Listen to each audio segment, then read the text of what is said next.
다 같이 기도하시고 오후 예배 준비 찬양하도록 하시겠습니다. 사랑하는 하나님 정말로 감사합니다. 이렇게 좋은 날 이런 좋은 일기 속에서 이렇게 좋은 곳에서 아버지 하나님께 예배하게 계심을 정말로 감사드립니다. 오후 찬양 예배도 주님께서 주관하여 주시옵시고 홀로 영광 받아 주시옵소서. 예수님 이름으로 기도합니다. 아멘. 아주 먼 옛날 찬양 드리도록 하시겠습니다.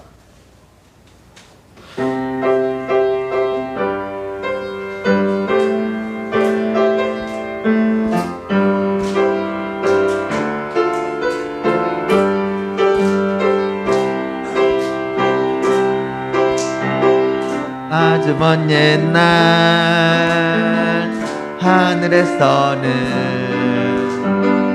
당신을 향한 계획이 있었죠. 하나님께서 바라보시고 좋았더라고 말씀하셨네. 이 세상 그 무엇보다 귀하게 나의 손으로 창조하였노라. 내가 너로 인하여 기뻐하노라. 내가 너를 사랑하노라.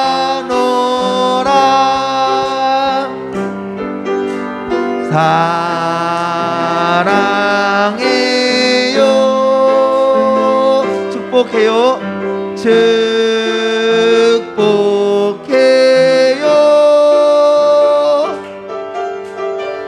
당신의 마음에 우리의 사랑을 드려요. 다시 한번 아주 먼 옛날 찬양할게요. 아주 먼 옛날 아주 먼 옛날 하늘에서는 당신을 향한 계획이 있었죠. 하나님께서 바라보시며 좋았더라고 말씀하셨네. 이 세상 그 무엇보다 귀하게 나의 손으로 창조하였노라.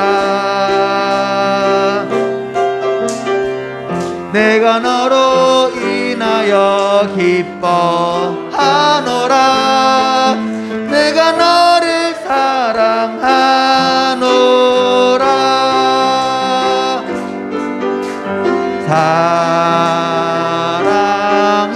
사랑해요.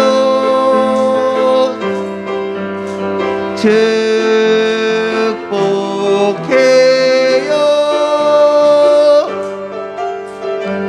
당신의 마음에 우리의 사랑을 드려요. 다시 한번 사랑해요. 옆 사람을 축복해주세요. 사랑해요. 사랑해요. 축복해요. 축복해요. 당신의 마음에 우리의 사랑을 드려요. 먼저 그 나라와 의를 구하라. 그 나라와 그 이름 그리하면 이 모든 것을 너희에게 더하시리라. 할렐루야 할렐루야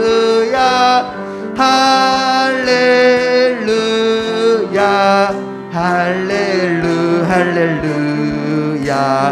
사람이 떡으로만 살 것 아니요 하나님 말씀으로 그리하면 이 모든 것을 너희에게 더하시리라. 할렐루야 할렐루야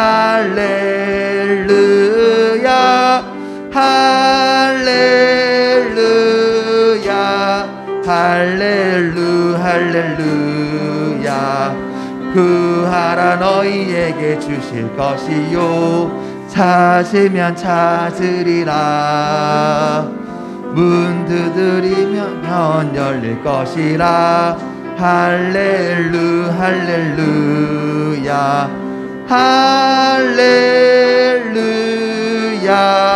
할렐루야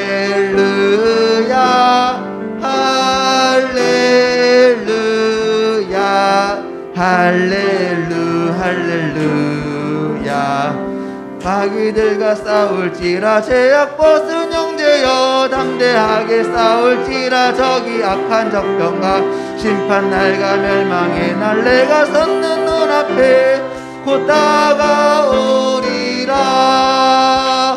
영광 영광 할렐루야 영광 영광 할렐루야 영광 영광 할렐루야 곧 승리하리라 마귀들과 싸울지라 제약 벗은 형제여 보암치는 무리들은 응한 적군 아닌가 무섭고도 더러운 죄 모두 떨쳐버리고 주 예수 붙들라 영광 영광 할렐루야 영광 영광 할렐루야 영광 영광 할렐루야 곧 승리하리라 마귀들과 싸울지라 제약 벗은 형제여 구주 예수 그리스도 크신 팔을 벌리고 너를 도와주시려고 서서 기다리시니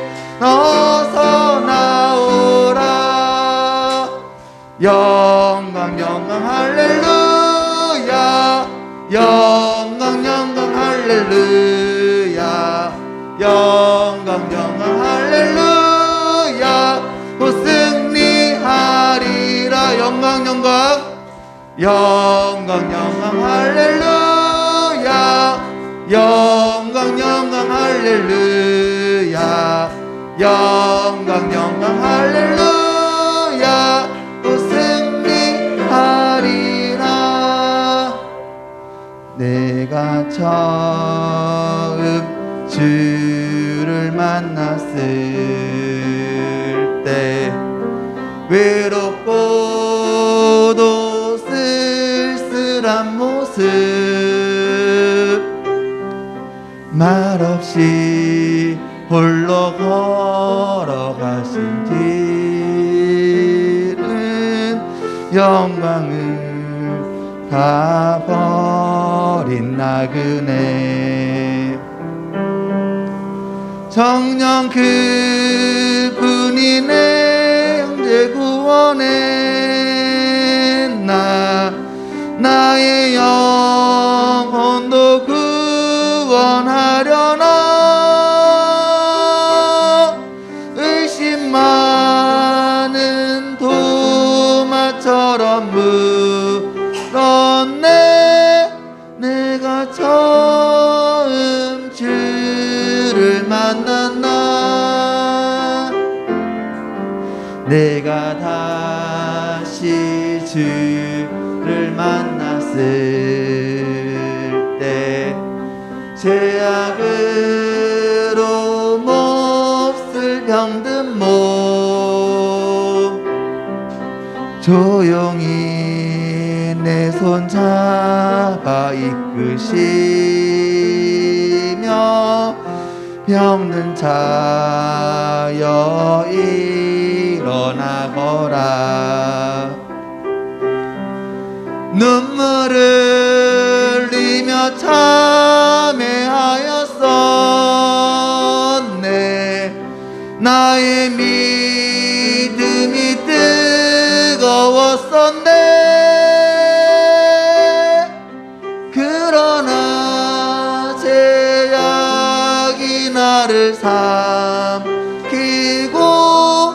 내 영혼 갈 길을 잃었네 다시 한번 내가 다시 주를 만났을 때 제약으로 넋을 병든 몸 조용히 내 손 잡아 이끄시며 병든 자여 일어나거라. 눈물을 흘리며 찬양하였었네. 나의 믿음이 뜨거웠었네. 그러나 제약이 나를 삼키고 내 영혼 갈 길을 잃었네. 내가 이제 주를 만남으로 늙음의 길 벗어나려네. 변찮는 은혜와 사랑 높으신 그분만이 나의 구세주. 주 예수 따라 항상 살리로다. 십자가 지고 따라가리라. 할렐루야. 주를 만나니 기쁨 영광의 찬송을 돌리리. 주 예수 따라 주 예수 따라 항상 살리로다. 십자가 지고 따라가리라. 할렐루야. 주를 만나니 기쁨 영광의 찬송을 돌리리. 다 같이 예배를 기도하도록 하시겠습니다. 사랑해 정말 감사합니다. 아버지 하나님, 언제나 주님을 따라가기를 원하지만 저희들이 연약하여서 나약하여서 아버지 하나님을 따라가지 아니하고 내 생각대로 내 뜻대로 내 마음대로 살아갔음을 고백합니다. 아버지 하나님, 저희들을 용서해 주십시고 언제나 주님만을 따라갈 수 있도록 아버지 하나님께서 저희들을 꼭 붙들어 주시옵소서. 저희들이 나아가는 이 길에 아버지 하나님 저 당신 있기를 소원합니다. 그 길 끝에서 아버지 하나님을 만날 수 있도록 도우심 허락하여 주시옵시고, 저희들 아버지 하나님 이 세상을 살아갈 때 언제나 주님께서 함께 하셔서 좌절하거나 낙망하거나 아버지 하나님 미쳐 쓰러지지 않을 수 있도록 도우심 허락하여 주시옵시고, 저희들 아버지 하나님 미쳐 당신으로부터 말려봐서 그 길에 다시 일어나서 아버지 하나님만을 찾아가며 따라가며 섬길 수 있도록 도우심 허락하여 주시옵시고, 아버지 하나님 저 주님이 바라보시는 그곳을 향하여서 저희들 아버지 한 걸음 한 걸음 나아갈 수 있도록 아버지 하나님 함께 하시 허락하여 주시옵소서.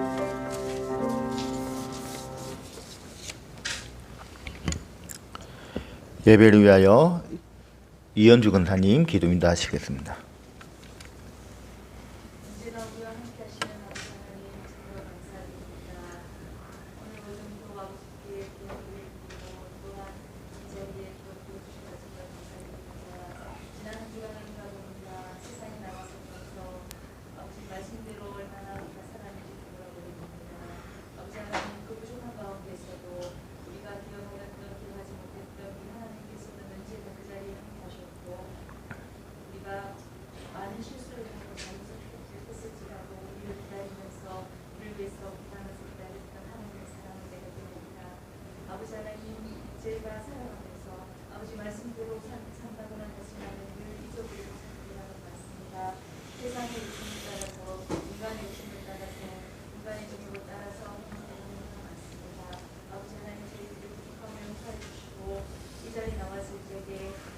말씀의 은혜에서 붙잡아서 그 동안 믿음 안에서 살아갈 수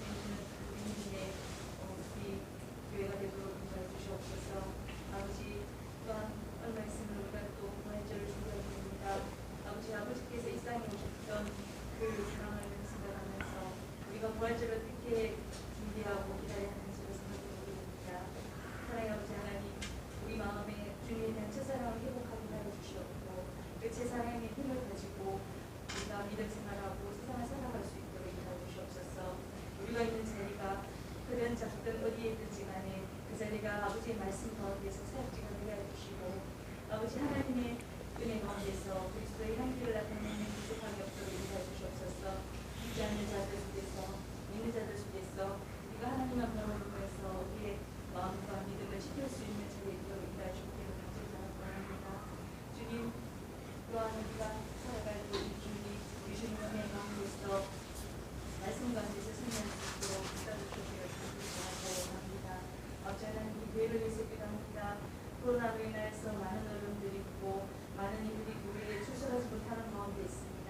아버지 또한 이 시기에 또한 우리 하나님의 뜻이 있을 가오니 우리가 오직 기도하고 오직 말씀 가운데서 이 시기를 잘 이겨나갈 수 있는 힘을 주시옵고 믿음을 허락해 주시옵소서. 말씀을 듣고 기도하는 가운데 승리하는 자리까지 갈 수 있도록 인도해 주시옵기를 간절히 바라고 합니다. 우리 교회가 이 지역 사회에서 빛과 소금의 역할을 하기 바랍니다. 아버지 그러기 위해서 우리가 힘써 함께 기도하고 함께 말씀 읽으면서 우리가 서로 믿음 안에서 서로 동의하면서 함께 나갈 수 있도록 인도해 주시고 우리 교회가 사랑과 말씀과 기도와 찬양이 충만한 교회가 될 수 있도록 또한 인도해 주시옵소서. 아버지 하나님 이 시간 또한 참 시간입니다. 말씀 전하신 목사님이 함께해 주시옵고 그 말씀이 우리 마음 가운데 하나님의 은혜가 될 수 있도록 이 시간 함께해 주시옵고 홀로 영광 받아 주시옵소서. 모든 것을 부탁드릴 때 우리 주 예수 그리스도 이름으로 기도드렸습니다. 아멘.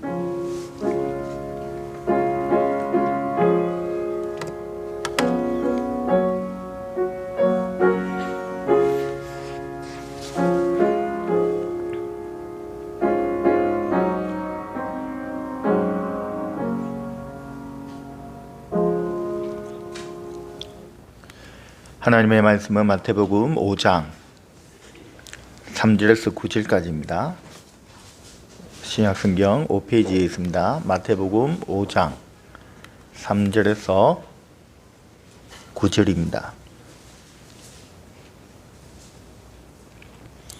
3절부터 다 같이 읽겠습니다. 심령이 가난한 자는 복이 있나니 천국이 그들의 것이며 애통하는 자는 복이 있나니 그들이 위로를 받을 것이며 온유한 자는 복이 있나니 그들이 땅을 기업으로 받을 것이며 의에 줄이고 목마른 자는 복이 있나니 그들이 배부를 것이며 긍휼히 여기는 자는 복이 있나니 그들이 긍휼히 여김을 받을 것이며 마음이 청결한 자는 복이 있나니 그들이 하나님을 볼 것이며 화평케 하는 자는 복이 있나니 그들이 하나님의 아들이라 이끌음을 받을 것이며 아멘.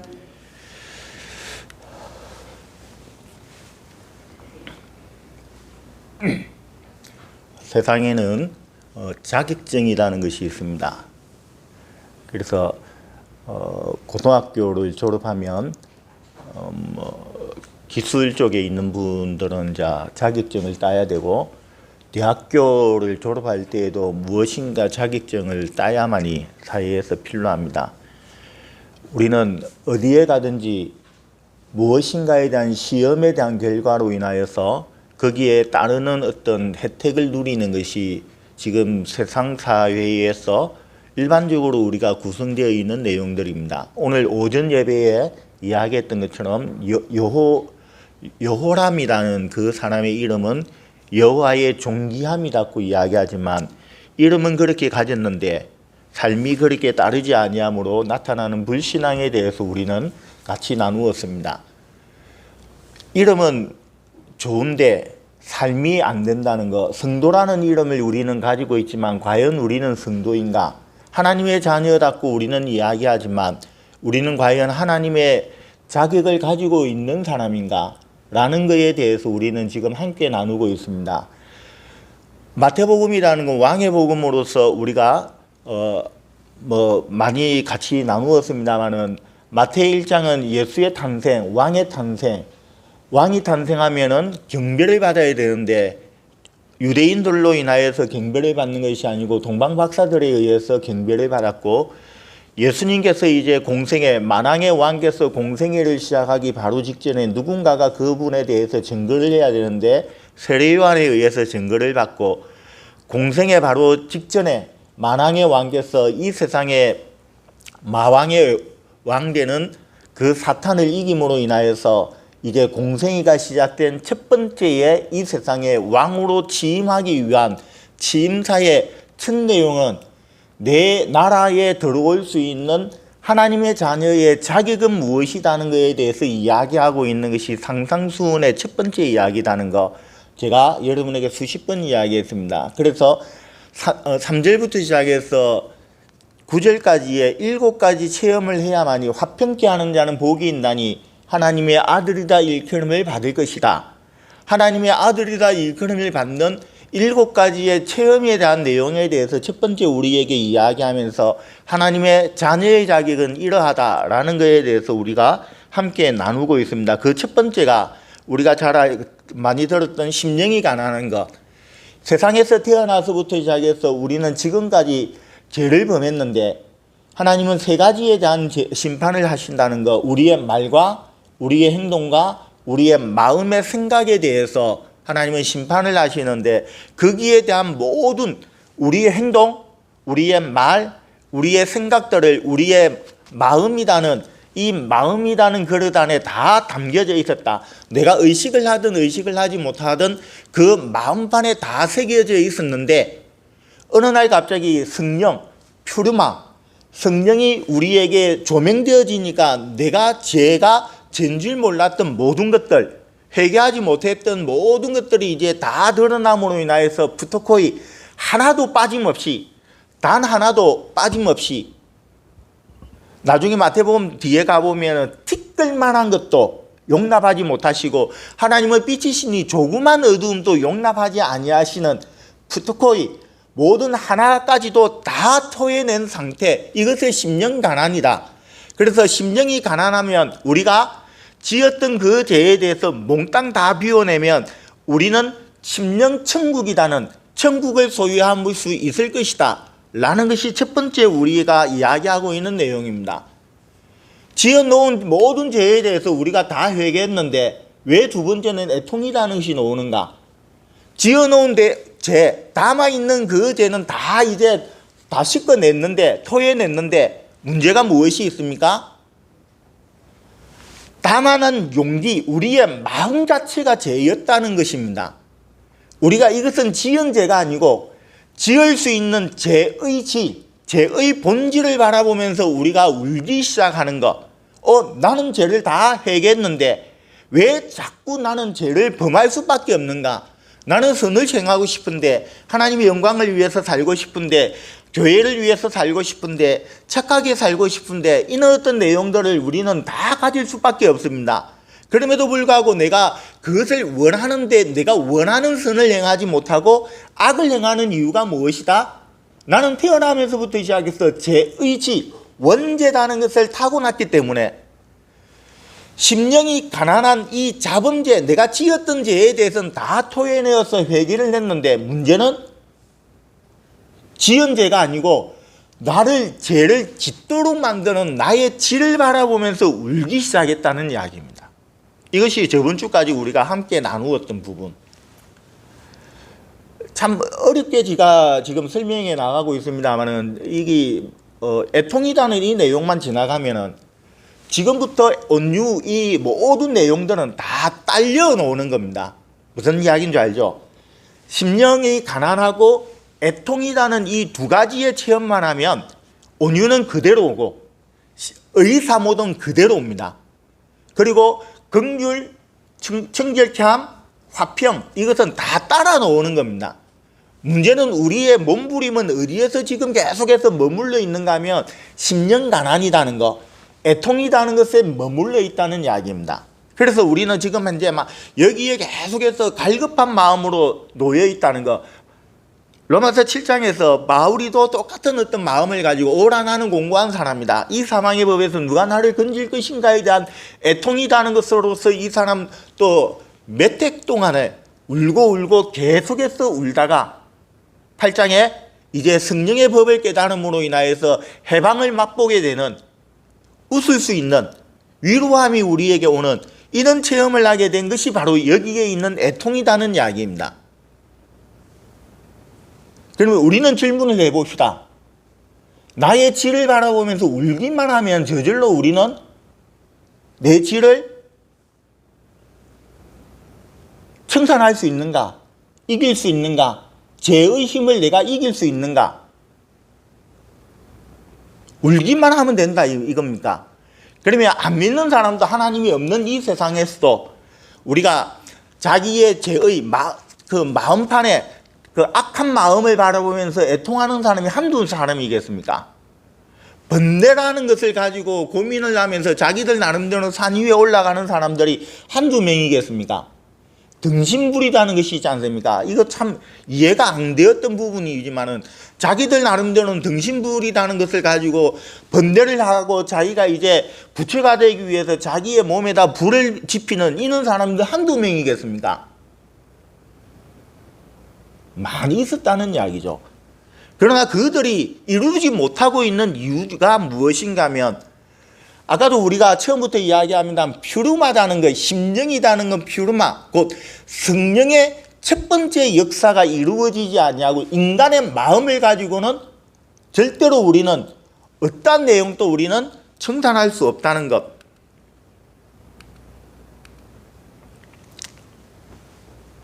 이제 상상수훈이라는 이 본줄기에서 조금만 한번 벗어나서 제가 다른 이야기를 하면서 애통이라는 이 내용에 대한 부분을 한번 보충을 해보기를 원합니다. 보십시오.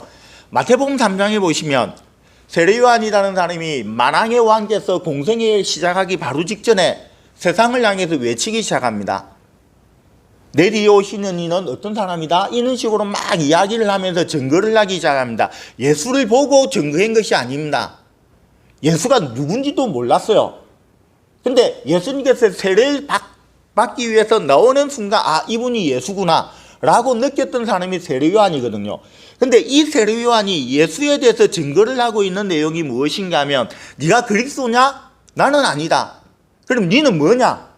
광야에 있는 선지자냐? 아니다고 이야기하면서 자기가 증거했던 것이 무엇인가 하면 나는 물로서 너희들에게 세례를 주시거니와 내 뒤에 오시는 이는 능력이 많으심으로 무엇과 무엇을 통해서 불과 성령을 통하여서 너희들에게 세례를 주실 분이다고 이야기합니다. 그러면 불은 따로 있고 성령은 따로 있는가? 그것은 아닙니다. 성령이 불이 혀같이 우리에게 임하는 오순절의 역사가 있지 않습니까? 그러니까 모든 내용은 물세례라는 것도 우리가 죄의 회개라는 것도 성령의 개입이 없이는 절대로 안 된다는 거. 물세례든 불세례든 성령세례든 성령이 주체가 되는 것은 사실입니다. 그러나 여기에 세례요한이 세 가지를 나누게 된 이유는 제가 지금 이야기하고 있는 이 상상수훈하고 연결이 되어 있는 이야기입니다. 나는 능력이 없으므로 무엇을 준다? 물로서 세례를 줍니다. 물은 식는 것을 의미하는 것이거든요. 그럼 결국은 무엇입니까? 심령 가난이죠. 내가 지었던 죄 정도는 내가 너희들에게 세례를 줌으로 인하여 다 씻길 수 있다. 세례의 의미가 여러분 무엇인지 아시죠? 세례의 의미가 뭐죠? 세례는 무엇이다? 세례의 뜻은 무엇이다? 또 우물우물해서 사실. 세례는 죽고 사는 문제입니다. 과거에 나는 죽고 새로운 내가 산다는 거. 그래서 우리가 홍해를 건너는 이것을 우리가 고린도전서 10장에서 세례다고 이야기하는 것은 무엇인가 하면 애굽의 죄의 종로로 닿던 과거의 내 자신은 죽고 홍해를 건너는 그 순간 새로운 가나안 땅을 향한 천국을 향해서 나아가는 새로운 내가 산다는 의미 가운데서 홍해의 물이 우리에게 세례가 되었다는 것. 과거의 내 자신은 죽고 새로운 내 자신이 산다는 것. 과거에 우리가 죄로 인하여서 가득 담겨져 있는 것을 물로서 식음으로 인하여 빤다는 의미를 가지고 우리의 있는 모든 죄를 다 씻어낸 상태, 이것을 물세례라고 이야기합니다. 물세례는 어느 정도까지 가능하다? 내가 지어놓은 죄, 자범죄까지는 이 물세례를 통하여서 가능하다는 겁니다. 저도 방송을 많이 해야 돼요. 근데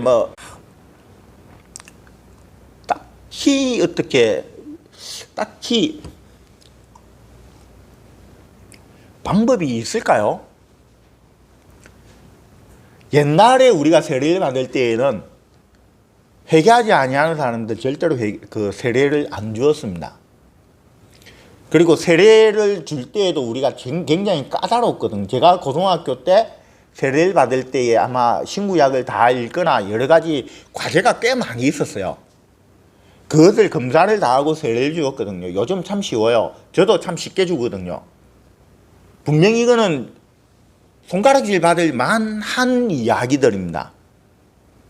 그렇다고 해서 우리가 과거로 돌아가서 또 막 주의를 좀 엄격하게 하고 막 이렇게 해야 되는가? 저는 그 정도의 대는 없는 것 같아요. 만약에 그렇게 하면 세례받을 사람 아무도 없을 거고 교회에 나오기가 참 어려운 어떤 내용이 아니겠습니까? 사람의 눈치를 보려고 하는 것보다는 하여튼 모르게 대안을 내가 솔직히 못 찾겠어요. 그래서 하여튼 세례다는 형식이니까 어차피 형식이니까 세례를 주고 이제 말씀으로서 이제 우리가 같이 이끌어 나간다는 보관을 가지고 제 나름대로 해보는데 이건 참 안 좋은 행태인 것은 사실입니다. 세례는 확실한 것은 과거에 내 자신을 죽여야만 합니다. 내가 하나님을 만나기 이전의 삶, 이전의 내 모습을 완전히 청산하지 아니한다고 한다면 이것은 진정한 세례가 아니다는 거죠.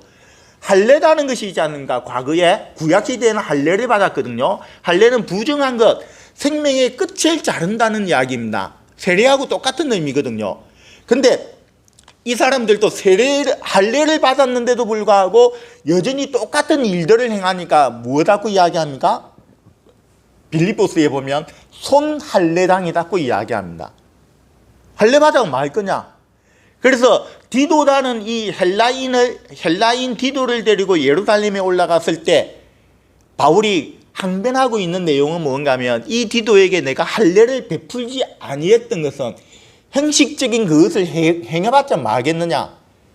할례를 행한 이후에 온갖 짓들을 다 하는데 그 할례를 받으면 필요가 없다는 것에 대해서 항변하고 있는 것이 바울이거든요. 지금 세대가 딱 그 모양입니다. 야, 세례교인이다. 그러면 정상적인 FM대로 이야기하자면 과거에 내가 예수를 만나기 이전의 삶은 다 청산이 되어야 됩니다. 그리고 새로운 내가 진짜 교회 다니는 사람의 이는 어떤 이미지가 정확하게 나와야지 세례교인이구나. 아, 끄떡끄떡. 제가 진중세례 가고 한번 질린 적이 있습니다. 생판 모르는 그 청년들에 대해서 3초면 한 30초면은 세례교인 한 사람을 만들어내는 겁니다. 우리 군대 가서 잘 알지 않습니까? 저는 세례는 군대 가서는 안 받았지 싶어요. 나름대로 마지막 자존심인가. 교회 다니는 친구들도 세례 받았는데 다 받았어요. 왜? 보통 때는 1개 주는데 세례 받으면 2개 주거든요. 초코파이. 초코파이 1개 때문에 양심을 팔기에는 너무 이 자존심 상해갖고 안 받았습니다. 2번 받는 사람 많았었어요. 불교 다니다가 절에 다니다가 그 교회에서 세례 받는다가 몰려옵니다. 찍어내는 거죠. 솔직히 이야기. 신앙 고백이 어디 있는지 뭐 죽고 사는 문제 이런 것들에 대한 세례의 뭐 어떤 의미 있는 게 아무것도 없는, 확실한 것은 물세례라고 이야기하고 있는 것은 과거의 내 자신의 모든 죄에 대해서 씻어내는 것. 이것을 물세례라고 이야기하면서 세례요한은 나도 이 정도는 줄 수 있다. 여러분, 제가 전에도 여러분에게 이야기했고 이 설교도 한번 한 적이 있습니다. 에스겔서 36장에 보시면 하나님께서 마지막 때가 되면은 하나님께서 물로 씻어주심으로 인하여서 너희들에게 새 영을 주어서 너희들을 청결케 할 것이다. 세례요한의 이 세례에 대한 예언이 거기에 있었고, 새 영, 성령의 시대가 임하여서 너희들에게 새 시대를 내가 열 것이다 하는 것이 에스겔서 36장에 기록이 되어 있는 이야기거든요.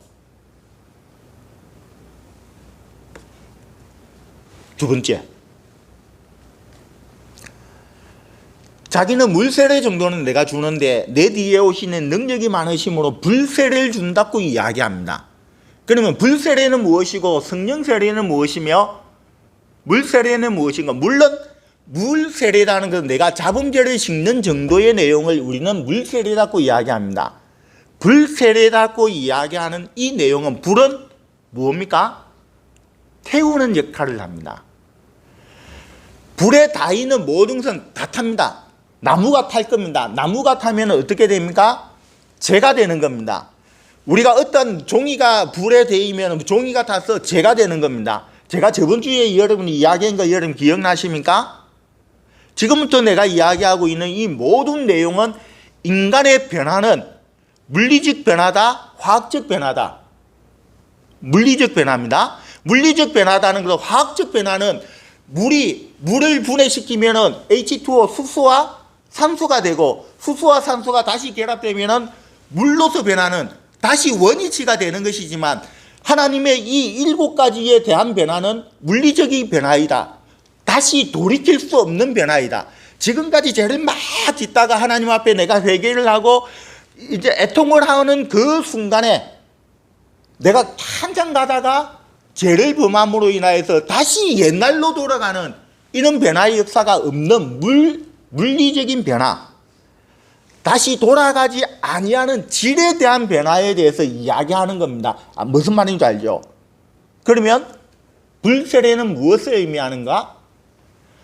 내 죄를 담고 있는 이 마음 자체가 물로서 막 씻었는데 물로서 씻어도 안 되는 하나의 범위가 있다는 겁니다. 용기 자체가 더러운 것. 우리가 막 고기를 굽어보면 여러분 그거 있지 않습니까?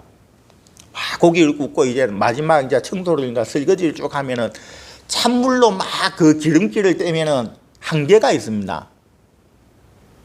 따신 물이 들어가야 되죠. 마찬가지입니다. 물로서 우리가 막 짚다가 되니까 한계가 있었다는 겁니다. 나의 질은 물 가지고는 우리가 씻을 수 없다는 것에 대해서 성경은 우리에게 이야기하는 겁니다. 그때 무엇이? 내보다 능력이 많으신 이가 무엇을 주신다? 성령이 불처럼 임하여서 우리의 질을 태움으로 인하여 다시는 이 질이 내 정욕과 나의 모든 것들에 대해서 돌아갈 수 없도록 질을 태워버림으로 인하여서 새 사람으로 완전히 바꾸는 역사, 이것을 불세례라고 이야기합니다. 불가능한 것처럼 보이죠?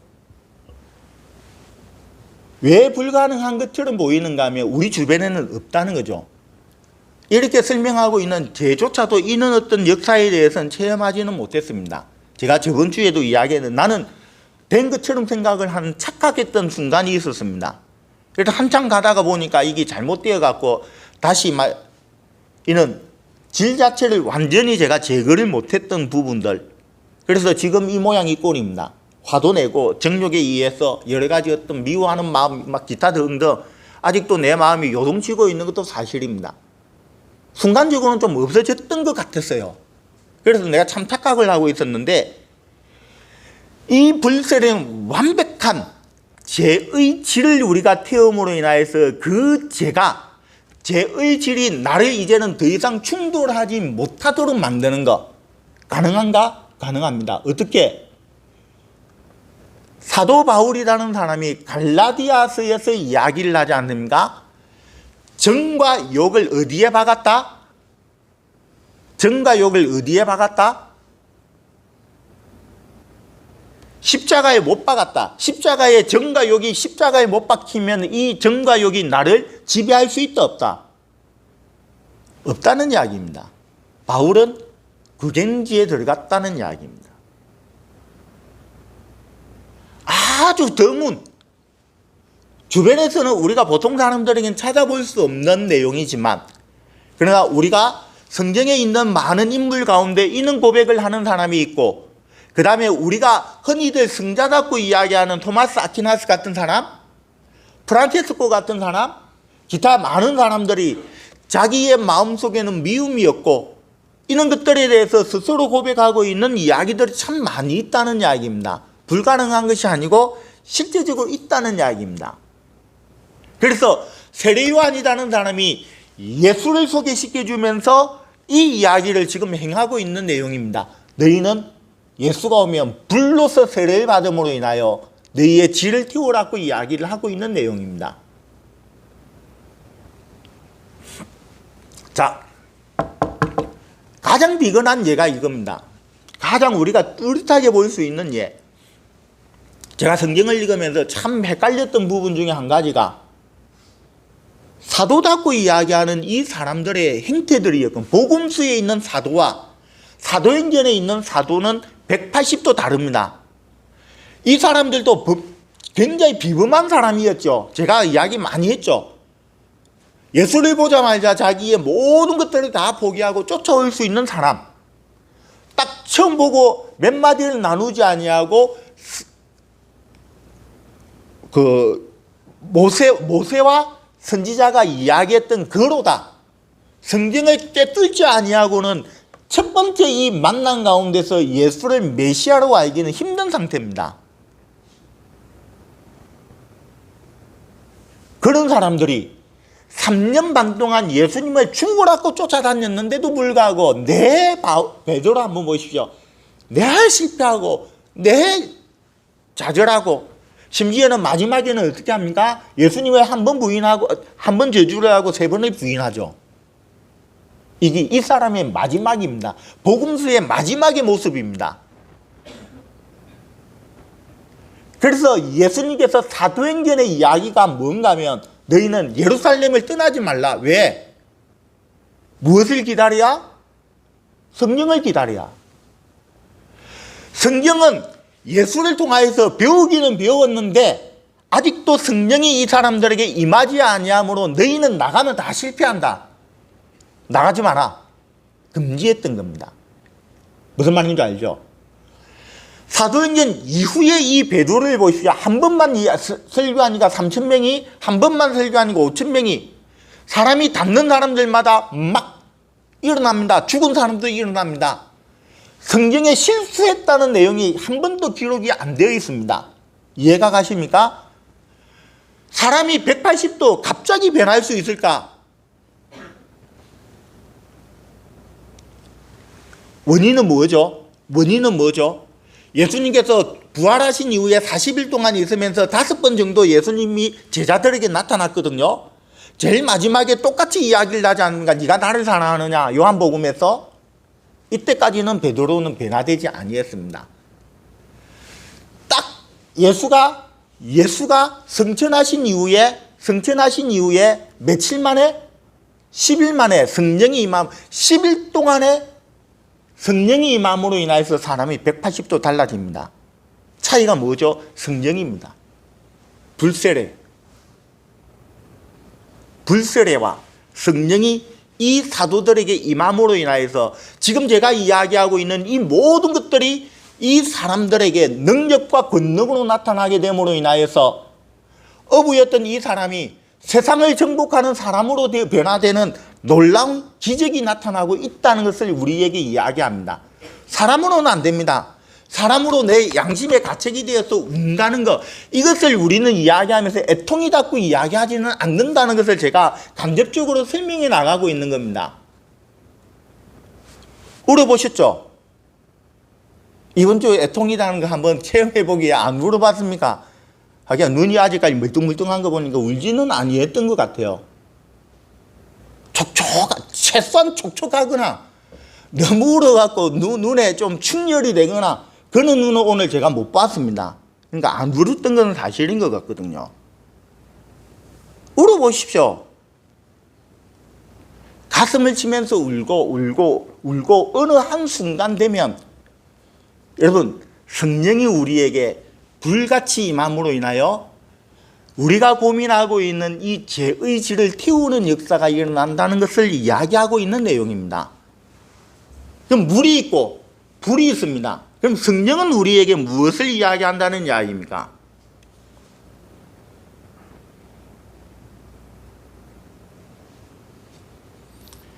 하나님의 뜻대로, 하나님의 능력대로 살 수 있도록 만들어주는 것이 성령 세례입니다. 이것이 약간씩 달라요. 성령이라는 하나의 모든 주체지만 권능의 크기에 따라서 물로서 불로서 성령으로 우리에게 나타남으로 인하여서 과거에 우리는 어떻게 하면 하나님을 위해서 살 것인가? 죄의 지렁태였는데 아직도 나에게 부족한 것이 있음으로 인하여서 내가 하나님의 뜻대로 살려고 하는 그 내용은 예수의 영이 우리에게 임함으로 로마서 8장에서 이야기하고 있는 그 내용과 마찬가지라는 이야기입니다. 반드시 우리는 기억해야 되는 것은 인위적인 모든 내용은 다 배제되어 있어야만 한다는 거. 내가 깨달았는데, 내가 그만큼 노력을 했는데, 누구처럼 나는 금식을 했는데, 누구처럼 나는 정말 산에 가서 고행을 했는데, 절대로 아닙니다. 그건 하나의 도움은 될지는 모르지만 주체가 무엇이 되어야 됩니까? 성령이 되어야 된다는 거.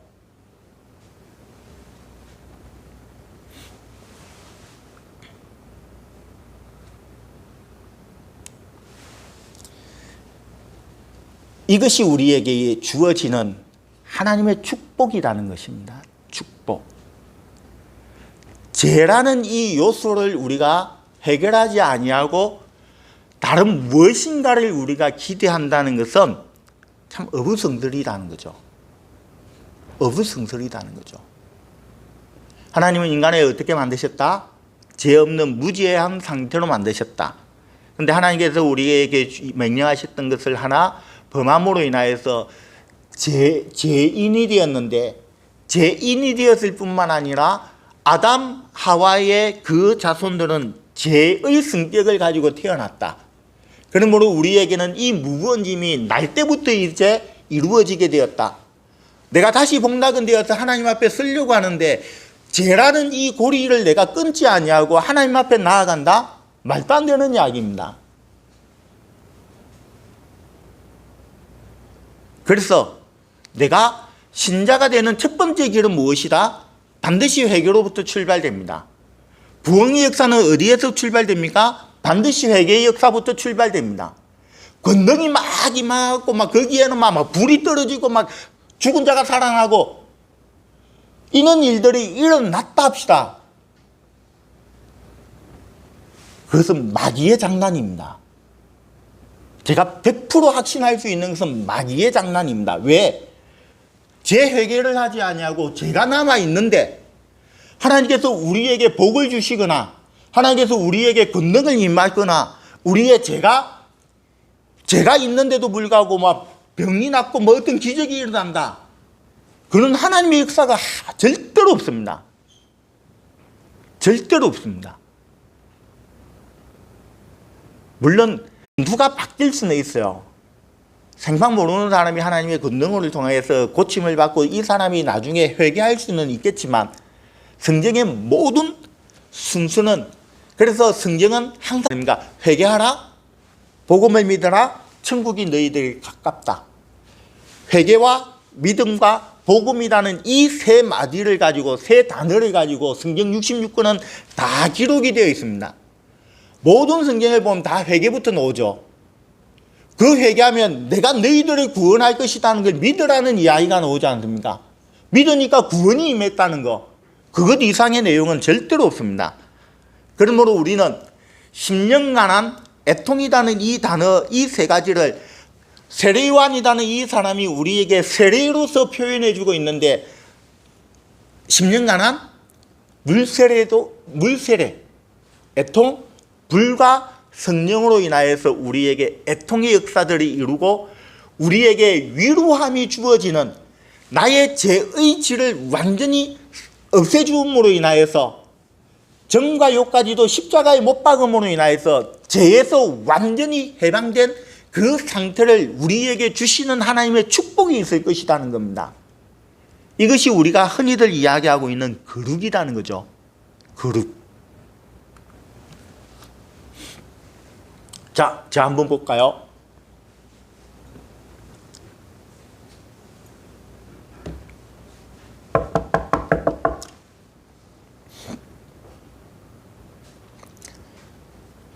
날 때부터 시작해서 죽을 때까지 지금까지의 모든 죄를 이제 회개를 했습니다.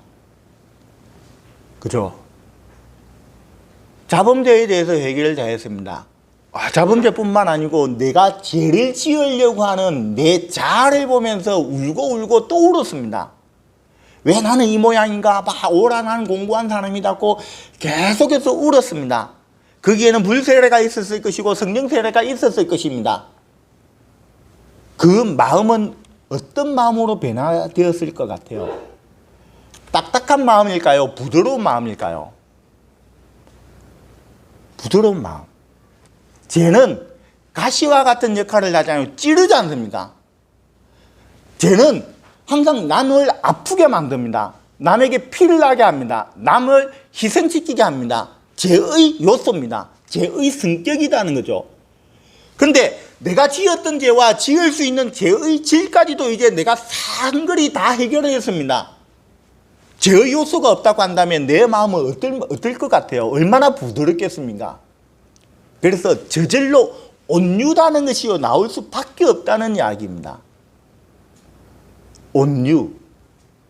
제가 이야기했잖아요. 이 두 가지만 우리가 해결되면은 뒤에 있는 부분은 저절로 따라오게 됩니다. 우리의 속성상 부드러운 마음을 가질 수밖에 없도록 되어 있습니다.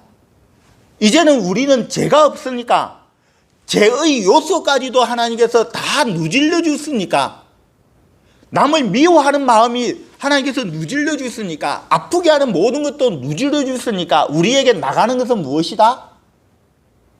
온유한 마음밖에 없다는 이야기입니다. 서대반을 향해서 막 돌을 던집니다.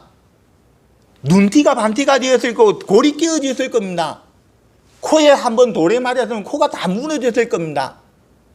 뼈가 부러졌을 겁니다. 얼마나 고통스러웠겠어요. 정말 아플 겁니다. 말도 못하는 고통이 있을 겁니다. 근데 저 사람들이 내가 아무런 죄가 없는데도 불구하고 돌을 던지는 저 사람들을 향해서 막 욕을 하고 싶은데 욕이 안 나가는 겁니다. 왜? 10년간 하니까 죄를 다 뺐고 애통함으로 인하여서 죄의 질을 무질러져 있는 상태 속에서 내가 나갈 수 있는 것은 아무것도 없습니다. 온유한 마음밖에는. 아버지여, 저들의 죄를 용서해 주옵소서. 나도 이와 같은 은혜를 받기 이전에는 나도 저런 사람이었지만 저들이 아직 무슨 짓을 하고 있는지 알지 못하나이다. 이런 기도밖에는 나갈 게 없다는 이야기입니다. 예수가 십자가 위에서 여러분 애지가 아팠겠습니까? 막말로 이야기해서 생살에 이거 막 못을 박는데 대못을 박는데 제가 제일 진짜 솔직히 좀 아직도 나는 좀 이해가 안 가는 부분이 있습니다. 뭐 영화를 보면 십자가에 이 이제 말뚝만한 어떤 그 못을 박아요. 그죠? 근데 못만 박는 영상이 있습니다. 근데 이게 딱 달려 있으니까 사람의 육체 때문에 여기에 이걸 뭡니까? 밧줄로 묶어주는 영상도 있어요. 영상도. 그리고 다른 영화를 보니까 발판이 만들어져 있는 영상도 있더라고요. 무엇이 진짜인지를 모르겠어요.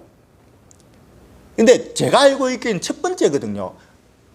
말뚝만한 못, 그것을 여기에 양쪽에 받고 발에 꽂은 겁니다. 그 세 가지의 못을 가지고 온몸, 제가 하여튼 몸무게가 엄마다고 한다면 그 몸무게를 다 지탱을 하는 겁니다. 누가 있어도 아픈데 이것을 십자가를 세울 때 기중기가 있어서 예쁘게 아프지 통 널짜주지는 않을 끼거든요.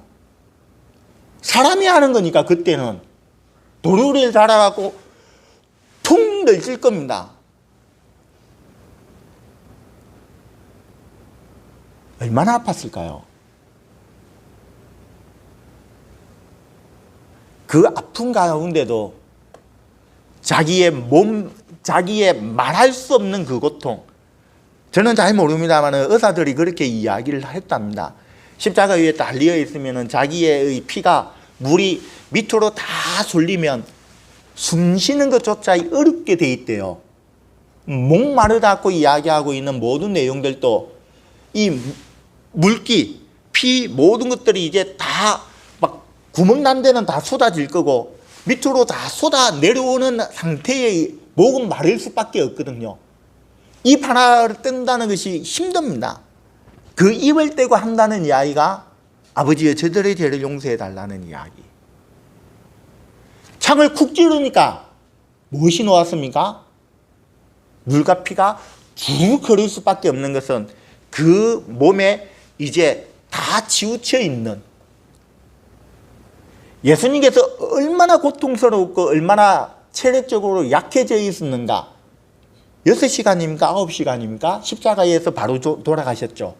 건강한 사람은 최대 3일 정도 견딘답니다. 보통은 이틀.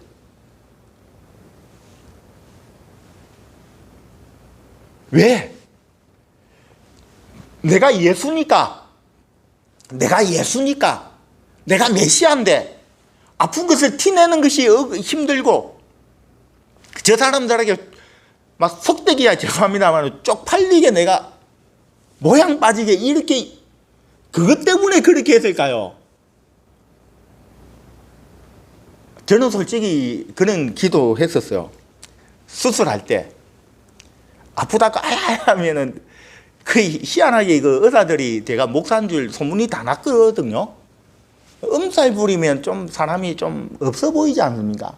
그 중에 한 사람은 또 집사답고 자기가 또 교회 다니는데 목사님 샀는데 그 앞에서 음살을 부린다는 게 힘들 것 같아요. 누워서 항상 기도하는 것은, 하나님, 내가 목사인데 쪽팔리지 않게만 좀 해주십시오. 모양 빠지니까. 그 죽어가는 그 판국에 그 생각을 하면서 야, 저들을 내가 용서합니다 라고 이야기했을까요? 아닙니다. 마음에 나갈 수 있는 악이 없다는 이야기입니다. 마음에 나갈 수 있는 악이 없다는 이야기입니다. 왜? 온유한 마음을 가지고 있기 때문에. 자범죄와 원죄를 내가 성령의 은혜로 인하여서 다 누질려져 있는 상태 속에 하나님의 마음밖에는 없는데, 내가 남을 저주할 수 있는 마음이 없기 때문에, 내가 욕할 수 있는 가시가 없기 때문에 그들을 내가 축복할 수밖에 없는 그 위치에, 여러분 이 정도 돼야지 우리가 그리스도인이라고 이야기할 수 있는 것 아닐까요?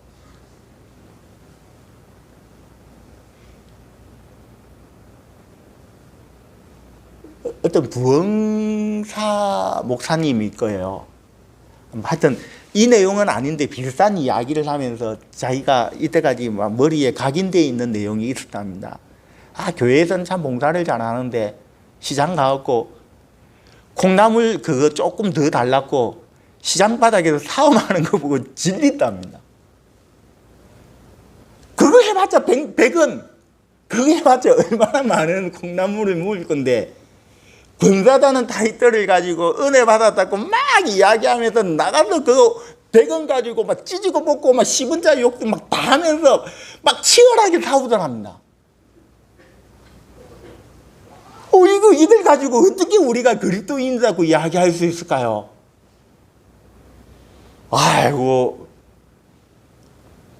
장사하는데 힘들죠. 그 사람을 좀 이해하면서 좀 더 주려고 하면 괜찮습니다. 우리 식구가 없기 때문에 조금만 먹어도 됩니다 라고 조금 더 덜어내는 마음, 이 정도의 모습을 안 보여줘. 콩나물 대가리 갖고 그걸 죽으라고 사옵니까? 그래서 우리는 교회 오면 또 근사, 집사, 목사, 장로, 언제 우리는 이 온유에 대한 모습으로서 세상을 향해서 나타낼 수 있을까요? 왜 세상이 우리를 향해서 지금 욕을 하고 있습니까? 있는 모습들이 안 보인다는 이야기입니다. 저도 마찬가지고요. 10년 가난하십니까? 애통하십니까? 적어도 온유까지는 못 갔다 합시다. 나의 이 부끄러운 모습을 보면서 집에 가서 집구석에서 우는 정도는 좀 해야, 10년 가난으로부터 아이고 하나님 이는 죄를 지었는데 내가 이는 거짓말을 했는데 이는 나쁜 소리를 했는데 이는 나쁜 생각들을 했는데 집에 가서 내 자신을 좀 반성을 하면서 좀 두드리면서 가슴 아파하는 마음, 죄가 전지 모르는 세상에서 세상 사람들이야 정말 자기들이 진리가 없고 성경이 없기 때문에 그렇다고 이해를 합시다. 교회 다니는 사람조차도 자기가 죄 짓는 것조차도 무슨 일을 하고 있다는 것조차도 알지 못하면서 의식하지 못하면서 여전히 우리는 혈기왕성하게 내가 마침 잘한 것처럼 내가 마침 맞는 것처럼 우리가 서로의 얼굴을 붉히고 있는 내 모습이라고 한다면 어떻게 우리는 이 세상을 향해서 이는 말씀을 우리는 이야기할 수 있을 것인가? 나중에 우리는 같이 나눌 겁니다. 소금이 맛을 잃으면 다 버리게 될 것이고 세상 사람은 그것을 밟고 지나간다는 거 딱 지금 이 시대에 기독교인들을 바라보고 있는 시선이라는 겁니다. 우리는 이것을 아직 이제 고민조차도 안 해요. 고민조차도 안 합니다.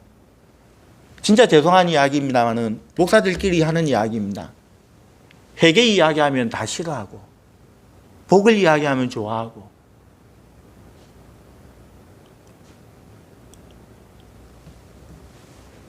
회개를 빠뜨린 설교가 어떻게 있을 수가 있죠? 십자가의 피에 대해서 우리가 언급하지 아니하는 설교가 어떻게 하나님의 설교가 될 수 있죠?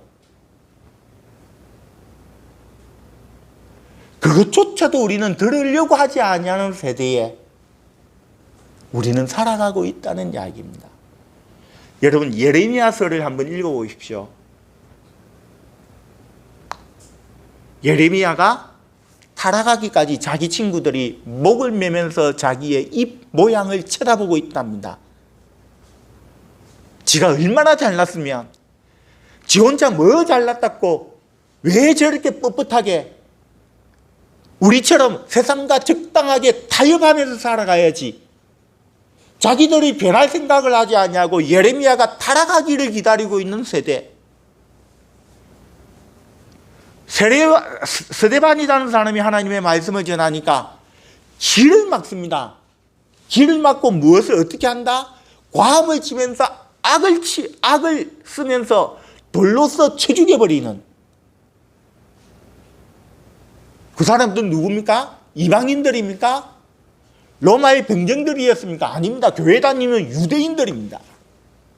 하나님을 가장 잘 믿는다고 이야기하는 그 사람들입니다. 회개하지 아니하는 세대. 이는 비유가 있죠.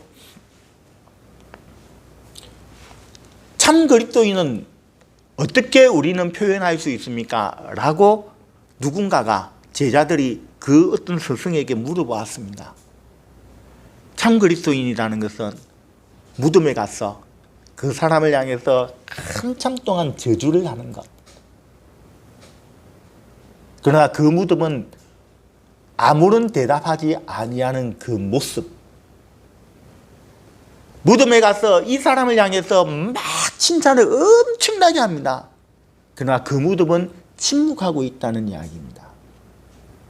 어떤 누군가가 나에게 저주를 할 때 나는 맞받아치면서 저주하는 그 사람은 진정한 이는 온유의 사람이 아닐 것이고, 나를 향해서 칭찬하는 그 사람을 향해서 기분 좋다고 어서 춤을 추고 있는 그 사람 역시 이는 온유의 사람은 아니고 참 그리스도인의 모습은 아니다는 이야기입니다.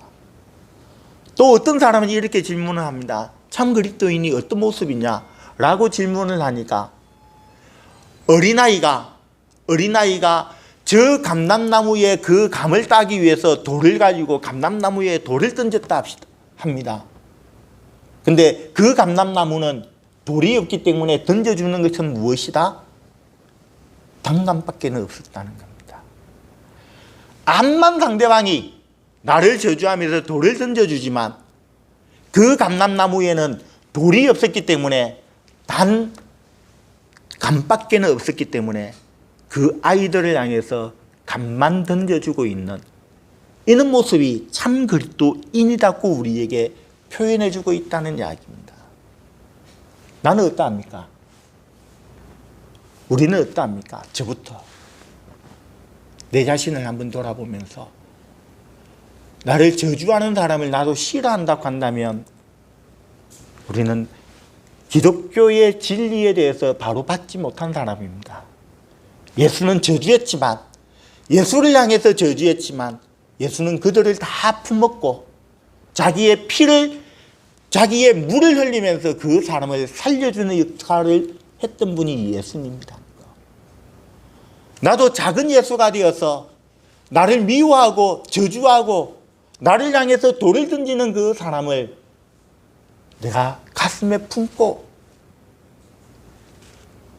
그 사람을 위해서 나도 조용히 피를 흘리는 것, 나도 그 사람을 위해서 희생하는 것, 이것이 참 그리스도인의 모습. 이런 모습들이 우리 삶 가운데서, 우리의 모습 가운데서 이제 조금씩 회복하면서 이 세대가 이 모양이니까 안 돼. 저 사람이 나에게 이렇게 아픔을 주었으니까 나는 그렇게 못해. 이런 것이 아니라 내가 죄인 되었을 때 예수께서 나를 위해서 죽으심으로 인하여 내가 구원함을 받았기 때문에 이제 나도 그 형제들을 위해서 나의 조그만 희생을 통하여 작은 예수가 되어서 그 사람을 품어야만이 이 교회는 생명력이 살아날 것이고 이 교회는 하나님의 진리로 넘치게 될 것이고 여기에 이야기하고 있는 온유함이 내 가슴 속에 조금씩 싹트게 될 것이라는 것을 우리는 반드시 한번 기억해 봤으면 좋겠습니다. 이 시간에 우리 함께 기도합시다. 하나님, 온유한 자가 되기를 원합니다. 핍박자를 위해서 기도하고 원수를 사랑하는 마음을 우리에게 주옵소서. 주여, 진심으로 이 마음을 나에게 주시옵소서. 다 같이 기도하겠습니다. 고마우신 우리 하나님, 하나님의 은혜와 사랑이 우리 모든 아버지 나타나게 해주시고 역사 엎드릴 수 있는 자신들이 되게 하셔서 울고 울기를 원합니다. 하나님의 아버지, 하나님의 사랑이 가지고 내가 아버지 하나님의 최선을 다해서 울기를 원합니다. 주님은 살아계십니다. 주님은 살아계십니다. 애통하는 마음이 우리에게 허락하여 주시사 물로 씻고 불로 아버지 태워서 성령의 아버지 하나님의 감동으로 넉넉히 이겨나갈 수 있도록 주께서 도와주옵시기만을 간절히 주님, 우리의 모든 죄가를 물로써 아버지 하나님의 씻겨주옵시고 불로써 나의 모든 아버지의 죄의 질을 아버지 하나님의 태워주시며 이제는 성령의 이끌림을 받아 당신의 뜻대로 살 수 있는 우리 자신들이 되게 하옵소서. 하나님, 무엇보다도 우리에게 거룩을, 하나님이여 무엇보다도 하나님의 마음, 그 온유함을 우리에게 허락하여 주옵소서. 감사드립니다. 예수님의 이름으로 기도드렸습니다. 아멘. 찬송가 325장입니다.